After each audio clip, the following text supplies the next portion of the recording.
అదే RTV app వార్తల్ని క్షణాల్లో చదివే అవకాశం ఉంటుంది. ఒక న్యూస్ పేపర్, ఒక టెలివిజన్ ఛానల్ మీ చేతుల్లో ఎప్పుడూ ఉంటాయి. ఈరోజు కడప కలెక్టరేట్ ఎదుట ఆర్ట్స్ కళాశాలలో లేటరల్ ఎంట్రీ కింద ఎంకామ్ పర్మిషన్ ఇవ్వాలని, అదేవిధంగా వేరే గ్రూపులో మరి అనుమతులు ఇవ్వాలని చెప్పి విద్యార్థులు కలిసి ఆందోళన చేస్తూ ఉన్నాం.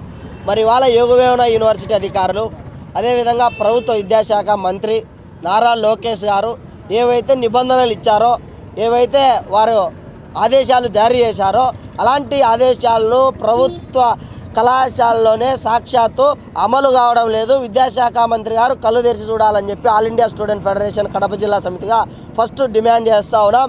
ఇవాళ కడప ఆర్ట్స్ కళాశాలలో విద్యార్థులకు ఫీజు రియంబర్స్మెంట్ రాక వేల రూపాయల బకాయిలుంటే ఇవాళ యోగవేమన యూనివర్సిటీ అధికారులు అధికారికంగానే పత్రికా ప్రకటనల ద్వారా లేటరల్ ఎంట్రీ కింద అనుబంధ కళాశాలలో మరియు యూనివర్సిటీలో మీ అందరి అడ్మిషన్లకు అనుమతులు ఇస్తున్నామని చెప్పి ఇచ్చినటువంటి యూనివర్సిటీ అధికారులు, వైస్ ఛాన్సలర్ కృష్ణారెడ్డి గారు, లేకపోతే రిజిస్ట్రార్ పద్మ గారు ఇవాళ అనుబంధ కళాశాల యోగవేమన యూనివర్సిటీలో అఫిలియేటెడ్ ఉన్నటువంటి ఒక స్వయం ప్రతిపత్తి కలిగినటువంటి ఆర్ట్స్ కళాశాలలో విద్యార్థులు ఎంకామ్ లేటరల్ ఎంట్రీ కింద చదవడానికి ఎందుకు ఈ ప్రభుత్వానికి కానీ ఈ యూనివర్సిటీ అధికారులకు కానీ అనుమతులు ఇవ్వకోకుండా నిర్లక్ష్యం వహిస్తున్నారో సమాధానం చెప్పాల్సినటువంటి అవసరం ఉంది.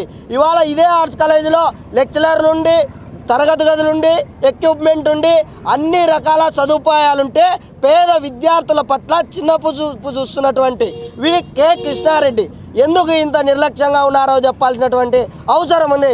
ఆల్ ఇండియా స్టూడెంట్ ఫెడరేషన్గా మేము సూటిగా ప్రభుత్వానికి ఒకటే డిమాండ్ చేస్తూ ఉన్నాం. ఇవాళ యూనివర్సిటీ అధికారులేమో వేల రూపాయల ఫీజులు కట్టమంటా ఉన్నారు. మరి ఆర్ట్స్ కళాశాల నుంచి డిగ్రీలు తీసుకుందామంటే గత ప్రభుత్వంలో ఉన్నటువంటి బకాయిలు 40,000 నుంచి 50,000 రూపాయల వరకు ఉన్నాయి. ఆ యొక్క డబ్బులు చెల్లించడానికి విద్యాశాఖ మంత్రి గారు ఏమో పైన ఆదేశాలు జారీ చేశారు. ఆర్థిక ఇబ్బందులు, ఆర్థిక ఒత్తిళ్లు విద్యార్థులను గురి చేయదని. కానీ సాక్షాత్తు ప్రభుత్వ విద్యా సంస్థల్లోనే, గవర్నమెంట్ కళాశాలలోనే మరి ఈ విద్యార్థులను ఇవాళ ఇబ్బందులు పెడుతున్నటువంటి ప్రమాదం ఉంది, ఒత్తిడి చేస్తున్నటువంటి ప్రమాదం ఉంది. మరి సర్టిఫికెట్ లేకుండా నిర్లక్ష్యం చేస్తూ ఉన్నారు. మరి జిల్లా కలెక్టర్ గారు ఏం చేస్తూ ఉన్నారు? జిల్లా కలెక్టర్ గారు ఆదేశాలు ఎటువయ్యాయి? విద్యాశాఖ మంత్రి గారు ఆదేశాలు ఎటువయ్యాయి? ఎమ్మెల్యే గారు ఏం చేస్తూ ఉన్నారు? కాబట్టి యూనివర్సిటీ అధికారులు మాత్రం విద్యార్థుల పట్ల, పేద విద్యార్థుల పట్ల ప్రభుత్వ విద్యా సంస్థలను విద్యను దుర్వినియోగం చేయడానికి, లేకపోతే నిర్వీర్యం చేయడానికి పెద్దపీట వేశారు. కాబట్టి ఆల్ ఇండియా స్టూడెంట్ ఫెడరేషన్ ఆధ్వర్యంలో మేము సూటిగా చెప్తా ఉన్నాం, ఆర్ట్స్ కళాశాలలో అటానమస్ కళాశాల, ఈ కళాశాలలో పర్మిషన్ ఇవ్వకపోతే పెద్ద ఎత్తున పోరాటానికి సిద్ధమవుతామని చెప్పి ఈ సందర్భంగా తెలియజేస్తా ఉన్నాం. మరిన్ని వీడియోస్ కోసం ఛానల్ ని సబ్స్క్రైబ్ చేయండి, లేటెస్ట్ అప్డేట్స్ కోసం వాట్సాప్ ఛానల్ ని ఫాలో చేయండి అండ్ లింక్ డిస్క్రిప్షన్ లో ఉంది.